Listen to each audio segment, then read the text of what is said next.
اللہ نے میرے لیے زمین سمیٹ دی، میں نے پورا مشرق و مغرب دیکھا اور میری امت کی حکومت وہاں تک پہنچے گی۔ حضور نبی اکرم صلی اللہ علیہ وسلم نے فرمایا، اللہ نے میرے لیے زمین کو سمیٹ دیا، میں نے اس کے مشرق و مغرب کو دیکھا اور میری امت کی حکومت وہاں تک پہنچے گی۔ مجھے 2 خزانے دیے گئے، سرخ سونا اور سفید چاندی۔ اور پھر حضور نبی اکرم صلی اللہ علیہ وآلہ وسلم نے اپنے رب سے دعا کی، یا اللہ میری امت کو عام قحط سے ہلاک نہ کرنا اور ان پر ایسا دشمن نہ مسلط کرنا جو ان کا مرکز توڑ دے۔ اللہ نے فرمایا، میں نے یہ تمہیں عطا کر دیا، لیکن اگر تباہی آئے گی تو وہ خود اپنے ہاتھوں سے ہوگی۔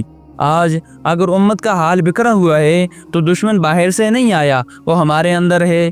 ہم خود ایک دوسرے کو مٹا رہے ہیں، باہم نفرت، حسد، سازش اور ظلم کے ذریعے۔ حضور نبی اکرم صلی اللہ علیہ وآلہ وسلم نے تو رب سے مانگ لیا، بچانے کا وعدہ بھی ہو گیا، لیکن ہم خود کو برباد کر رہے ہیں۔ یہ امت اس وقت تک محفوظ ہے جب تک وہ خود اپنے آپ کو نہ توڑ دے۔